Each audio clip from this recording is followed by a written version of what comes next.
하나님의 말씀 같이 찾아보겠습니다. 요한계시록 2장 8절에서 11절 말씀까지입니다. 은혜 받으실 하나님의 말씀, 요한계시록 2장 8절에서 11절 말씀입니다. 제가 8절 먼저 봉독해 드립니다. 서모나 교회의 사자에게 편지하라.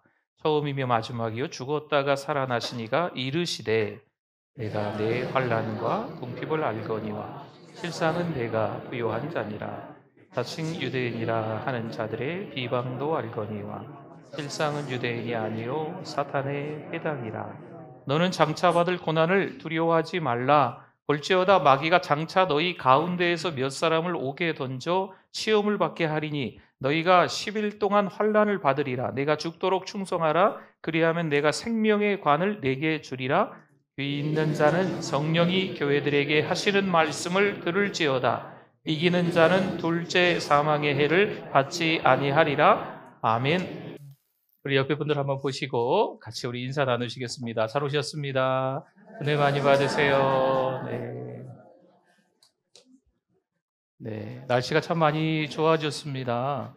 오늘 기온을 한번 보니까 낮에는 한 25도까지 올라간다고 합니다. 그래서 갑자기 더워져서 이렇게 옷을 벗으실 수도 있지만 또 환절기라고도 볼 수 있을 것 같아요. 갑자기 기온 차이가 좀 있으니까요. 또 따뜻하게 입으시고 감기 안 걸리실 수 있도록 조심하시면 좋겠고요. 또 이렇게 나른해지면 또 그냥 집에만 계시잖아요. 또 이렇게 문 열고 좀 나오셔서 좀 걷기도 하시고 또 집에서도 이렇게 왔다 갔다 하셔서 또 몸 관리 또 건강하실 수 있도록 하시면 좋을 것 같습니다. 우리 이제 지난주부터 주님이 원하신다라는 시리즈로 한 7교회에 대한 말씀을 좀 같이 나누려고 해요. 그래서 지난주에는 에베소 교회에 대한 말씀으로 주님이 원하시는 첫사랑에 대한 말씀을 나눴습니다. 오늘은 주님이 원하시는 뭘까요? 신실함에 대해서 나눠보려고 합니다. 야, 우리 저 집사님 참 신실한 것 같아. 저 성도님 참 신실해. 여러분 어떨 때 우리가 그런 이야기를 좀 할까요? 꾸준히 신앙으로 살아갈 때 힘들고 어려울 것 같은데 변함없이 하나님께 나오는 거죠. 그렇죠. 분명히 주저앉을 수 있을 것 같은데 절망할 수 있을 것 같은데 절망하지 않는 거예요. 그럴 때 그 장로님에게, 그 권사님, 그 집사님, 그 젊은 청년에게 야, 저 사람은 참 신실해. 이렇게 이야기하는 것 같습니다. 저 여러분들이 왜 힘들고 어려운 일이 일어나지 않겠습니까? 참 가슴을 쓸어내려야 될 일들이 왜 찾아오지 않겠어요? 그럼에도 불구하고 신실한 하나님의 사람들이 다 되실 수 있기를 바랍니다. 변함없이 교회 오는 거죠. 변함없이 하나님이라면 어떻게 하셨을까? 하나님 중심으로 살아가는 거죠. 변함없이 하나님의 말씀을 읽는 거예요. 변함없이 예배자 되는 거지요. 변함없이 교회 중심으로 살아가는 거죠. 여러분 이게 신실한 하나님의 사람들인 줄 믿습니다. 우리 삶에 크고 작은 시험과 시련이 찾아오지만 여러분 저와 여러분들이 하나님께 집중하자고요. 하나님을 바라볼 수 있기를 바랍니다. 오늘 말씀에 등장하는 서모나 교회도 마찬가지입니다. 당장 이 교회는요, 로마 제국의 심한 박해 가운데 놓여 있었습니다. 황제 숭배를 강요받고 있고요. 예수님을 주로 고백하는 이들은 직장에서 쫓겨나고 시장에서조차 물건을 살 수 없게끔 만들어 버렸어요. 그리고 감옥에 갇히거나 심하게는 생명을 잃는 일들도 흔하게 일어나는 형편이었던 겁니다. 그런 상황 속에서 서모나 교회가 어떻게 했을까요? 믿음을 저버리지 않는 거죠. 서모나 교회 성도들이 신실했다라는 표현을 쓸 수 있는 겁니다. 예수님은 이런 서모나 교회에게 이렇게 말씀하셨어요. 환난과 궁핍을 당하나 실상은 부요한 자다 말씀하십니다. 서모나 교회는 세상의 기준으로 보면 가난하고 핍박받는 교회입니다. 작은 교회, 별 볼 일 없는 교회처럼 보일 수가 있습니다. 하지만 주님 보시기에는 어떠한 교회? 부요한 교회, 신실한 교회였다는 거죠. 여러분 어떻습니까? 신앙생활을 하면서 어려움이 있어요. 여러분 그때 그 어려움을 어떻게 이겨내십니까? 내 믿음이 맞을까? 혹시 고민되지 않으세요? 내가 뭔가를 선택해야 되는데 왼쪽, 오른쪽 어떤 선택의 기로에서 뭔가를 선택할 때 하나님께서 원하시는 길로 가는 게 맞을까? 내 욕심껏 선택하는 건 아닐까? 그런 갈등이 혹시 없으십니까? 힘들고 가난할 때 하나님이 나를 돌보시는 건 맞나? 졸지도 아니하시고 주무시도 아니하시는 하나님이시라고 하는데 지금 나와 함께 하시는 하나님이 맞나? 의심될 때가 없습니까? 신앙을 지키는 것보다 그냥 타협해서 이 힘든 시간들을, 이 위기를 좀 모면하는 게 그래도 살고 봐야지. 이런 모습이 우리 가운데 있지 않습니까? 그래서 오늘 말씀을 통해서 주님이 원하시는 신실함이 무엇인지, 어떻게 하면 신실하게 살아갈 수 있는지 보려고 합니다. 9절을 먼저 한번 볼까요? 노란 부분만 한번 보세요. 내가 내 환난과 궁핍을 알거니와 실상은 내가 부요한 자니라. 아멘. 여기서 환난이라 또 궁핍이다라는 말이 나오잖아요. 그래서 환난은요 너무 짓누르는 거예요. 원래 의미가 그렇습니다. 너무 누르는 거예요. 너무 누르는 거. 못 견디는 거죠. 너무 고통스러운 상황을 지금 환난이라고 하는 겁니다. 꼼짝할 수 없는 거죠. 꽁꽁 묶어놓는 거예요. 수족을 다 묶어놓는 거죠. 아무것도 할 수 없는 거예요. 이게 환난에 대한 원래 의미입니다. 신앙을 지키기 위해 직장을 잃고 가족과도 갈등을 겪고 사회적으로 불이익을 받는 거죠. 완전 소외를 당하는 거예요. 이게 서머나 교회 안에 성도들의 현실이었던 겁니다. 궁핍은요, 그래도 먹고 살만해. 이건 궁핍이 아니에요. 아이고 망했지만 3년은 더 살 수 있어. 이건 궁핍이 아닙니다. 여기서 말하는 궁핍은요, 바닥이에요. 바닥. 당장 굶을 수밖에 없는 거죠. 서문화교회 성도들이 환난과 궁핍을 경험했다라고 하는 건요, 꼼짝할 수 없고 이제는 죽을 날만 받은 사람들, 마치 길의 끝에 서 있는 것 같은 거죠. 벼랑 끝에 서 있는 심정, 이게 바로 환난과 궁핍이에요. 어느 교회가요? 서문화교회가 지금 당하고 있는 현실인 겁니다. 하지만 주님이 뭐라고 하십니까? 실상은 내가, 그 교회가 어떤 자라고요? 부요하다, 부요한 자다, 이렇게 이야기하는 거죠. 무슨 뜻일까요? 세상의 기준으로 보면 안 됐어. 어떻게 저렇게 적당히 살지. 뭘 저렇게 힘들게 그냥 대충 그냥 고개 끄덕이면서 살지. 뭘 그렇게. 세상은요, 비웃을 수 있어요. 또 가난하다고 불쌍해 볼 수 있습니다. 하지만 오늘 성경은 서문화교회를 향해서 이야기합니다. 실상은 어떤 자라고요? 부요한 자다라고 이야기합니다. 서문화교회의 감독이었던 폴리갑도 이런 신실함을 지켰습니다. 그가 예수님을 부인하면 살려주겠다라는 로마의 협박 가운데서 아주 유명한 말이 여전히 우리에게도 지금 들려오고 있지 않습니까?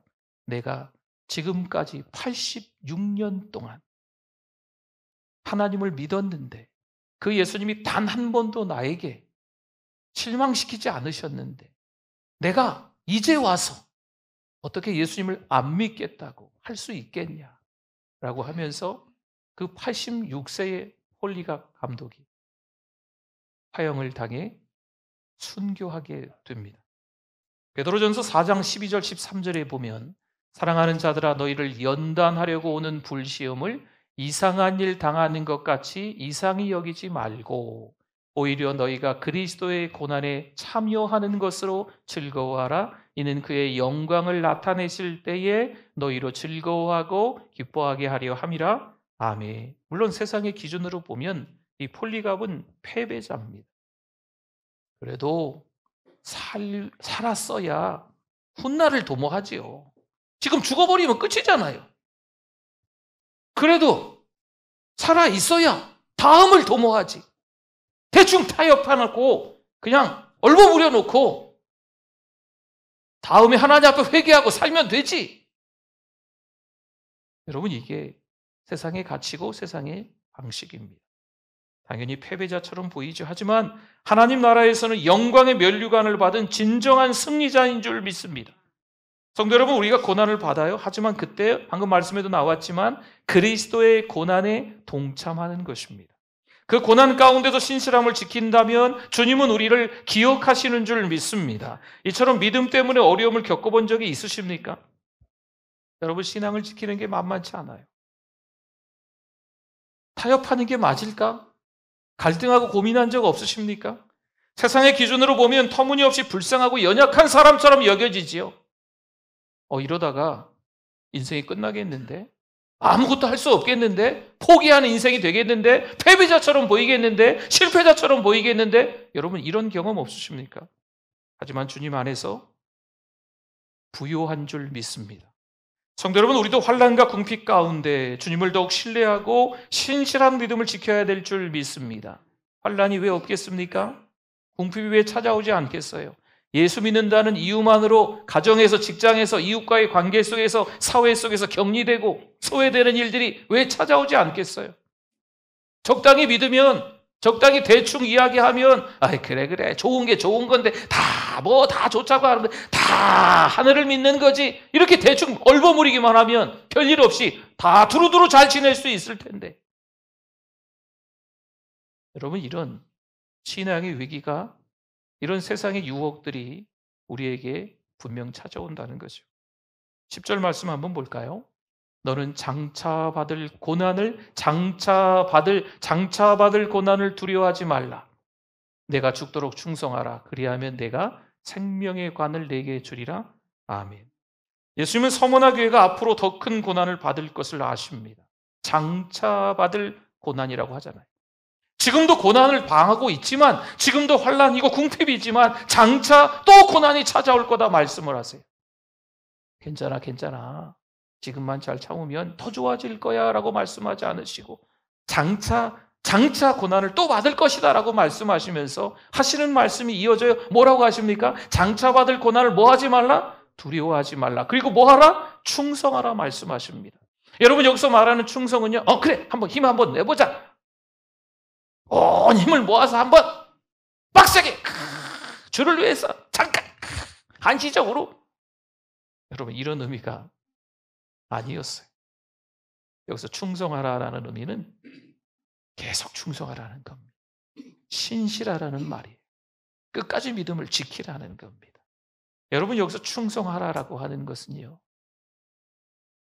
대충 타협하라는 얘기 아니에요. 누가 볼 때 그 사람이 원하는 대로 대충 하고, 하나님이 보실 때 또 하나님께 어떻게 이렇게 잘하고, 이런 얘기가 아닙니다. 변함없이 끝까지 신실하라는 말씀이 되겠습니다. 성경에 보면 죽음 앞에서도 신실함을 지킨 여러 인물들이 나옵니다. 몇 명만 소개한다면, 애굽의 부귀 영화를 뒤로하고 하나님의 백성과 함께 고난받기를 즐겨했던 모세, 사자굴 앞에서도 기도를 멈추지 않고 여전히 전에 하던 대로 기도했던 다니엘, 풀무불 가운데서도 나를 살려주지 않으실지라도, 그렇게 하지 아니하실지라도 절하지 않았던 다니엘의 세 친구 사드락, 메삭, 아벳느고, 돌에 맞아 죽는 순간까지도 주님을 바라보면서 돌을 던지는 저 사람들을 용서해달라고 외쳐댔던 집사님, 누구죠? 스데반. 채찍과 옥의 갇힘 속에서도 믿음을 지켰다 끝까지 고백했던 사도 바울. 이들은 모두 신실했던 사람들입니다. 여러분, 우리도 두려움 가운데 있어요. 이 두려움이라고 하는 것은요, 어마어마합니다. 한번 두렵게 시작하면요, 불안해요. 한번 두렵게 시작하면 한 발 한 발이 땅에서 안 떨어집니다. 두렵게 시작하면요, 다리가 막 떨려요. 여러분, 그런 두려움 경험해 보셨습니까? 아마 인생을 살아가면서 때로는 몇 번, 아니면 수십 차례 이런 인생의 두려움을 경험한 적이 있으실 거예요. 그런데 오늘 성경에서 그렇게 말해요. 그런 두려움은 우리에게 장차 찾아오겠지만 뭐 하지 말라? 두려워하지 말라 말씀하시는 줄 믿습니다. 하나님의 약속을 붙들고 오히려 어떤 상황에서도 흔들리지 않는 신앙, 이 주님이 원하시는 신실함이라는 거죠. 성도 여러분, 그렇습니다. 신실함은요, 이 두려움을 극복하는 겁니다. 넘기 힘들 것 같지만 주님을 믿고 극복하는 거예요. 신실한 믿음은 좋은 환경에서만 유지되지는 않습니다. 오히려 고난과 핍박 속에서 진짜 믿음이 드러나는 거죠. 서문화 교회는 그런 시험 속에서도 끝까지 믿음을 지켰고 주님은 그들에게 생명의 면류관을 약속하십니다. 우리도 신앙생활을 하면서 두려움을 느낄 때 왜 없겠습니까? 교회 잘 다니는데, 그래도 하나님 중심으로 살아가는데, 말씀 중심으로, 또 교회 중심으로 살아가는데, 예배 잘 드리고 기도 많이 하고, 그런데 두려움이 찾아와요. 의심이라는 것이 들 때가 있어요. 내가 지금 신앙으로 살아가는 게 맞을까? 하나님이 지금 힘들고 어려운 시간들, 이 시간들 내가 버티면 하나님이 도와주실까? 결국에는 하나님이 내가 이기게끔 만들어 주실까? 이런 의심이 들 때가 저와 여러분들에게 있다니까요. 하나님이 정말 나를 도와주시는 거 맞아? 사람들의 시선과 환경 때문에 적당히 신앙을 타협하고 싶은 마음이 목사에게 들 때가 있어요. 여러분에게는 그런 때가 없습니까? 하나님의 말씀을 저와 여러분이 기억하실 수 있기를 바랍니다. 야고보서 1장 12절 말씀에 시험을 참는 자는 복이 있나니 이는 시련을 견디어 낸 자가 주께서 자기를 사랑하는 자들에게 약속하신 생명의 면류관을 얻을 것이기 때문이라. 아멘. 디모데후서 2장 12절에도 말씀합니다. 참으면 또한 함께 왕노릇할 것이요 우리가 주를 부인하면 주도 우리를 부인하실 것이라. 아멘. 하나님은 끝까지 신실한 자에게 생명의 면류관을 주신다 약속하신 줄 믿습니다. 11절 한번 볼까요? 교회 있는 자는 성령이 교회들에게 하시는 말씀을 들을지어다 하시면서 나옵니다. 이기는 자는 둘째 사망의 해를 받지 아니하리라. 아멘. 예수님은 서문화 교회 성도들에게 환난과 핍박 속에서도 신실함을 지키면 영원한 생명을 주시겠다 약속하십니다. 여러분, 여기서 이기는 자는요, 단순히 한번 승리했다라고 말하는 게 아니에요. 끝까지 믿음을 지켰다라는 거죠. 여러분, 여기서 이기는 자라고 하는 것은요, 전쟁터에 한번 나가서 전쟁에서 한번 이겼어? 이겼으니까 이제 네 마음대로 살아도 돼. 이게 아니에요. 한 번의 전쟁을 이겼다는 게 아니고 이 세상이라는 전쟁터와도 같은 곳에서 끝까지 믿음을 지키는 거, 이게 이기는 자라는 표현입니다. 언제 신앙생활 잘했어. 그때는 늘 승리가 보장된 삶이었지. 지금은 내 믿음이 바닥으로 떨어졌어. 별 볼 일 없어. 그럼 신실한 거 아니에요. 그러면 이기는 자가 아닌 거예요. 여러분, 이기는 자라고 하는 것은 끝까지 그 믿음을 지켜나가는 것. 장차 다가올 고난들이, 환난들이, 핍박들이, 여러 가지 삶의 유혹들이 찾아온다고 해도 하나님만 바라보는 거죠. 여러분, 이게 오늘 성경에서 말하는 이기는 자입니다. 이기는 자가 어떤 해를 받지 않는다고요? 둘째 사망의 해를 받지 않습니다. 첫 번째 사망은 우리가 죽는 거지요. 둘째 사망은 지옥 형벌에 떨어지는 거예요. 그러니까 둘째 사망의 해를 받지 않는다. 영원한 형벌을 받지 않는다는 거죠. 신실한 성도들에게 영원한 생명을 약속하시는 줄 믿습니다. 성경에서 말하는 신실한 자의 보상은 이래요. 로마서 8장 18절 말씀에 같이 한번 읽어보겠습니다. 생각하건대 현재의 고난은 장차 우리에게 나타날 뭐하고요? 영광과 비교할 수 없도다. 아멘. 현재의 고난이 너무너무 커요. 앞이 보이지 않지요. 장차 우리에게 다가올 영광이 크다, 작다? 더 크다. 고난이 너무 크지만, 환난이 너무 우리를 누르는 게 너무 힘들지만, 찢어지게 가난하게 사는 국궁핍이 정말 논돌머리가 날 정도로 싫지만, 차별 대우 받으며 욕먹는 게 너무 불편하고 원통하고 억울하지만, 여러분, 이 다음에 하나님이 주실 영광이 더 큰 줄 믿습니다. 저와 여러분이 신실하게 하나님 바라보며 살아가실 수 있기를 소망합니다. 지금 힘들어요. 근데 그 고난이 끝이 아니고요. 주님의 영광이 기다리고 있다는 겁니다. 디모데후서 4장 7절 8절에 보니까 나는 선한 싸움을 싸우고 나의 달려갈 길을 마치고 믿음을 지켰으니 이제 후로는 나를 위하여 의의 면류관이 예비되었으므로 아멘. 아멘. 주님은 끝까지 믿음을 지킨 자에게 의의 면류관, 생명의 면류관을 주시는 줄 믿습니다. 여러분, 세상의 상급이 아니에요. 세상의 상급을 말하는 게 아니에요. 영원한 하나님의 나라에서 받는 면류관이 기다리고 있는 줄 믿습니다. 성도 여러분, 우리도 신실한 믿음을 그래서 지켜야 합니다.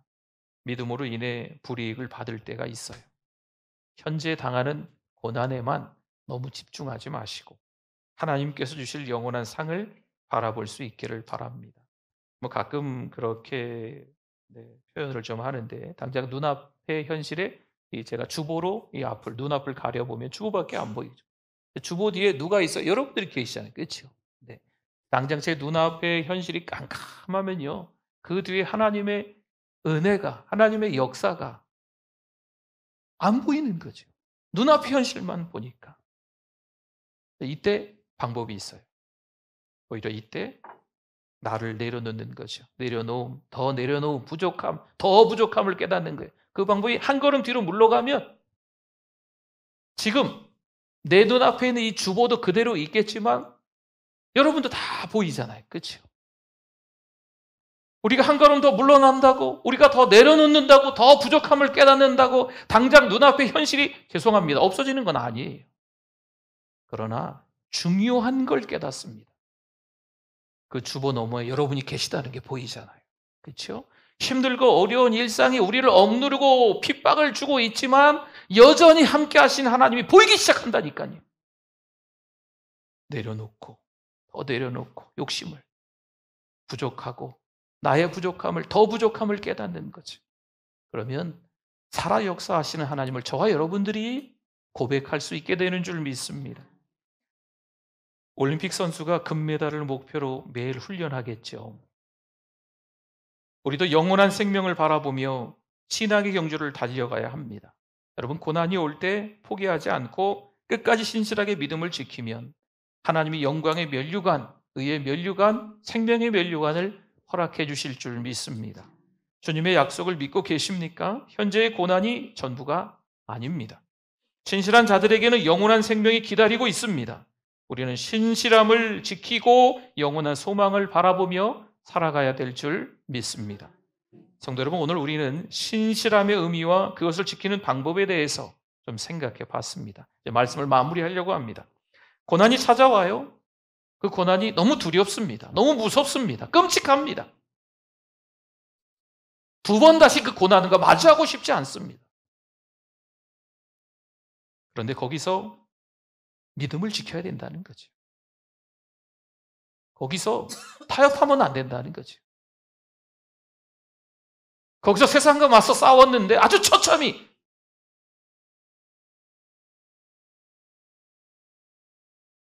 그들이 원하는 걸 들어줘서는 안 된다는 거예요. 사랑하는 성도 여러분, 우리는 하나님을 바라봐야 될 줄 믿습니다. 끝까지. 이기는 자는 그런 표현이에요. 끝까지 신실함을 지켜나가는 거죠.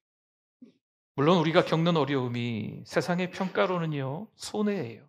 세상의 평가로는 패배입니다. 세상의 평가로는 에휴 불쌍해, 에휴 저렇게 믿음 좋은 척은 혼자다, 고고한 척은 혼자다.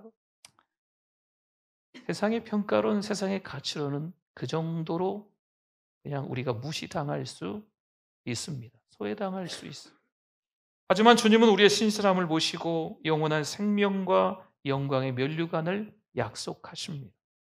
서머나 교회처럼 고난을 견디며 신실함을 지킨 성도들에게 주어진 상급은 세상의 것이 아니라 하나님 나라에서 받는 영원한 상급인 줄 믿습니다. 우리는 지금 겪고 있는 고난이나 어려움에 대해 낙심하거나 그래서 두려워할 필요가 없습니다. 하나님은 우리가 끝까지 신실하게 그 믿음을 붙들고 지킬 때 그 믿음을 반드시 보상해 주실 것입니다.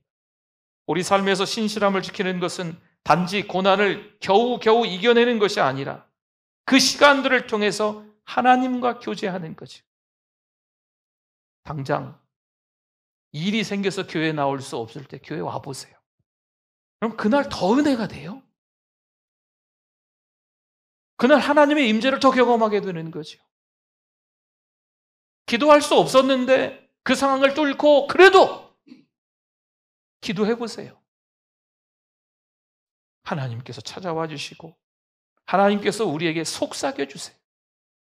물론 내가 원하는 대로 기도의 그런 결과들이 다 펼쳐지는 건 아닐 수 있어요.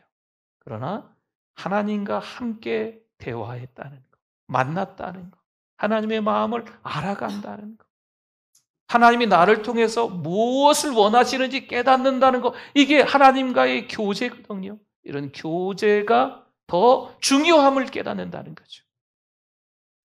하나님은 우리의 신실함을 기뻐하시고 그 신실함을 통해 우리에게 주시는 축복이 있는 줄 믿습니다.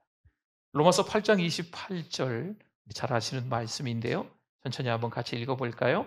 우리가 알거니와 하나님을 사랑하는 자, 곧 그의 뜻대로 부르심을 입은 자들에게는 모든 것이 합력하여 선을 이루느니라. 아멘. 만만치 않은 여러 가지 일들이 있지만 이 말씀드릴 때 설명드릴 때 비빔밥 얘기를 가끔 제가 드리지 않습니다. 온갖 것들이 다 들어가, 밥도 들어가, 고추장 들어가고 뭐 여러 가지 나물? 네, 아무튼 이렇게 쫙 들어가서 이렇게 시장하시죠. 네. 쫙 섞어서 이렇게. 네. 좋은 일도 있고 기쁜 일도 있고 속상한 일도 있고 감사한 일도 있고 막 슬픈 일도 있고 괴로운 원통한 일 다 이렇게 섞여서 뭐가 되는 거예요? 비빔밥이 되는 거죠. 선을 이루는 거잖아요. 하나님이 가장 좋은 길로 인도하시는 줄 믿습니다. 늘상 좋은 일만 있어야 가장 좋은 길로 하나님이 인도하시는 게 아니시고 때로는 좋은 일, 때로는 힘든 일, 때로는 감사한 일, 때로는 원통한 일 이런 것들이 있어도 하나님이 다 그것들을 통하여서 어떤 길로? 선한 길로 인도하시는 우리의 하나님이신 줄 믿습니다. 신실함을 지키세요. 그럼 선으로 하나님이 이끄십니다. 믿음을 지키세요. 하나님은 우리의 삶에 더 큰 사랑과 은혜를 부어주실 줄 믿습니다. 지금 우리가 겪고 있는 어려움이 끝이 아닙니다. 하나님이 주실 영원한 생명을 바라보시면서 끝까지 신실한 믿음을 지켜나가실 수 있기를 바랍니다. 여러분 분명 유혹이 있을 거예요. 이래도 되나? 싶을 정도로 여러분 눈앞에 여러분 지금까지 신앙으로 살아왔던 어떤 노하우를 통해서 보니까 이건 아닌 것 같은 거죠. 그런 것들도 보일 수 있어요. 그런데 그런 거에 여러분 속으시면 안 돼요. 우리는 사람 보지 마시고 사람이 만들어 놓은 어떤 이런 것 저런 거 보지 마시고 누구를 봐야 돼요? 하나님을 바라보셔야 돼요. 하나님 바라보시고 교회 오시고 하나님 바라보시고 신앙생활 하실 수 있기를 바랍니다. 사람 때문에 상처받고 속상한 일 목사는 왜 없겠어요? 있죠. 저도 있어요. 속이 막 쓰려요. 잠이 안 와요. 막 속상해. 왜 없겠어요? 빨리 정리해야죠. 하나님 바라봐야죠. 올림픽 선수가 금메달을 위해 매일 훈련한다고 말씀드렸잖아요. 달리기 선수 생각해보세요. 달리기. 마라톤 42.195. 제가 김준경 목사가 당장 42.195km 마라톤 경기에 참여할 수 있을까요? 앞에 우리 지휘자 유사님 너무 고개를 심하게 흔드는 것 같은데. 근데 맞아요. 저 참여 못해요. 제가 훈련을 못했잖아요. 훈련을. 그렇죠? 마라톤에 참여하려면요 매일같이 뛰시는 것 같더라고요. 그런데도요 뛰다가 다리를 다친대요. 한 30km인가 20km인가 가면 또 포기해야 될 상황도 이른다고 하더라고요. 그렇게 훈련을 하는데도 말이죠. 여러분 우리가 신앙으로 살아가야 되는 것도 마찬가지예요. 끊임없이 힘들고 어려운 일이 찾아올 수 있지만 그럼에도 불구하고 우리가 여전히 신실함을 지켜나가야 될 줄 믿습니다. 힘들었어요. 그래도 신실함을 지키는 거죠. 힘들었어요. 고통스러웠어요. 또 신실함을 지켜나가는 거죠. 여러분, 이것이 반복적으로 계속 힘들고 어려운 일이 일어날 수 있어요. 장차 고난이 찾아오지만 뭐 하지 말라? 두려워하지 말라. 오히려 충성하라 말씀하는 것처럼 오히려 우리가 더 신실함을 지켜나가야 될 줄 믿습니다. 그러면 하나님이 영광 받으시고 그 영광 안에 우리가 참된 기쁨을 누리게 되실 거예요. 이 복된 길을 담대히 걸어가실 수 있기를 소망합니다. 아멘. 우리 같이 기도하겠습니다. 우리 말씀 생각하면서 우리 주여 한번 부르짖고 기도합니다. 주여 하나님 아버지 감사합니다. 하나님의 은혜, 하나님의 사랑 감사합니다. 도무지 우리가 할 수 없는 것들, 당하는 유혹들, 하나님 아버지 죽어라고 고생을 하고 원통하고 서러운 일들이 우리 인생에 많이 있습니다. 그래도 신실함을 지켜나가게 하여 주시옵소서. 서문화 교회의 신실함을 배우게 하여 주시옵소서. 하나님 사랑합니다. 하나님 사랑. 하나님 감사합니다. 자꾸 보잘것없는 실패한 성도들이 모여있는 서문화 교회처럼 보이지만 부요한 자라고 칭찬을 하셨던 것처럼 우리도 인생의 나고자 실패처럼 보일 수 있겠지만 끝까지 신실함을 지켜나가며 잘했다 칭찬 듣는 성도들 다 되시게 하여 주시옵소서.